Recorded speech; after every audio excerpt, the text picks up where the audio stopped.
దేవదూతలు ఆయన సన్నిధికి వస్తే ఎట్లుంటారో తెలిసినా గజ్జ గజ్జ గజ్జ గజ్జ గజ్జ వణుకుతారంట. ఆయన ముఖాన్ని చూడలేక రెండు కప్పుకుంటారంట. ఆయన తేజస్సుకు తట్టుకోలేక పాదాలు కప్పుకుంటారంట. ఎంత క్రమశిక్షణగా ఉంటారు, ఎంత మౌనంగా ఉంటారు. దేవుని బిడ్డలారా, మనం కూడా ఎంత మౌనంగా ఉండాలి, ఎంత జాగ్రత్తగా ఉండాలి, ఎంత డిసిప్లిన్ మనకు ఉండాలి. దేవుని మహిమ కలుగును గాక. కంఠంలో ఊపిరిన్నంత కాలం మర్చిపోకండి. ఎక్కడ ప్రార్థనలో కూర్చున్నా, అది కుటుంబ ప్రార్థన, అది ఆల్ నైట్ ప్రార్థన, అది సంఘ ప్రార్థన, ఇంకేడన్నా సభలకు మీటింగులు పోయినరా, ఎక్కడ పోయినా సరే నువ్వు మౌనంగా కూర్చొని వినగలిగితే నువ్వు ఆశించినది పొందుకొని బయలుదేరుతావు. చప్పటి కూడా ప్రభుని కనపరచుదాం. అల్లరికి అస్సలు సోటియొద్దు, అస్సలు సోటియొద్దు. అల్లరి సైతాను పని అది, గలిబిలి సైతాను పని అది. కొన్ని భ్రమపరచు ఆత్మలు ఉంటాయి, కొన్ని వెలుగుదూతలు ఉంటాయి. చాలా జాగ్రత్తగా ఉండాలి. మనం ఎప్పుడైతే మౌనంగా ఉండి వింటామో దేవుడు మనతో మాట్లాడతాడు. స్తోత్రమా. యేసయ్యను మనం వెంబడించాలంటే యేసయ్య గుణగణాలు, ఆయన లక్షణాలు మనం ధరించాలి. దేవునికి మహిమ కలుగును గాక. రెండు చేతులు పైకెత్తి ఉపేక్షించుకో అంటే పరీక్షించుకో.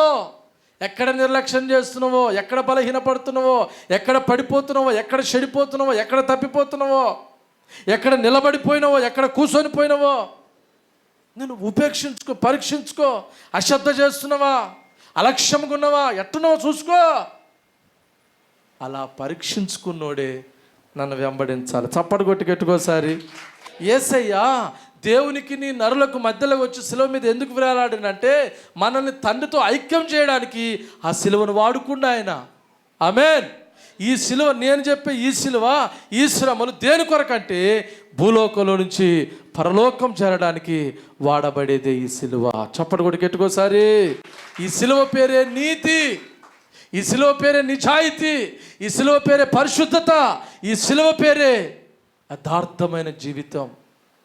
ఇది కనుక నువ్వు మొయ్యగలిగితే ఆయన దగ్గరికి నువ్వు చేరగలుగుతావు. చప్పటి కొట్టి ప్రభుని కనపరచుదామా, చేతులు పైకెత్తి చేద్దామా. ఆయన వెంబడించే క్రమంలో నీకు ఎన్నో నిందలు, అవమానాలు, దూషణలు, ఎగతాళి, పరిహాసాలు, ఏమండి సూటిపోటి మాటలు ఎన్ని ఎదురైతాయో అవన్నీ వచ్చినా పర్వాలేదు, నేను నిన్నే వెంబడిస్తానంటే అప్పుడు వాడు నన్ను వెంబడించాలి. దేవునికి స్తోత్రం చెప్పండి గట్టికోసారి. ఒక మాట చెప్పనా, మరణము వరకు నిన్ను విడిచిపెట్టననేటోడు నన్ను వెంబడించాలంటాడు యేసు ప్రభు. అంటే ఆయన కొట్టిరంటే ఆయనకు శాతగాక కాదు, ఆయనకి ఎవరు లేక కాదు, ఆయనకు శక్తి లేక కాదు, ఆయన బలహీనుడై కాదు శిలువ మీద వేలాడేది. బైబిల్లో రాయబడుతుంది, మన బలహీనతలను బట్టి. పక్కలకు శేఖండి చెప్తే మన బలహీనతలను బట్టి. మీరు చెప్పండి, మీ పిల్లలు తప్పు చేస్తే తల మీరు దించుకోరు? మీరు తప్పు చేయకపోయినా మీరు తల దించాల్సింది. ఎందుకని?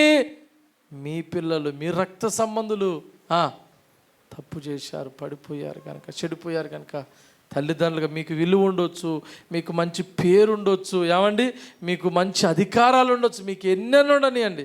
మీ పిల్లలు తప్పు చేస్తే ఖచ్చితంగా ఏం చేయాల్సింది? నీ పిల్లలైనా నా పిల్లలైనా తప్పు చేస్తే తల దించాల్సిందే.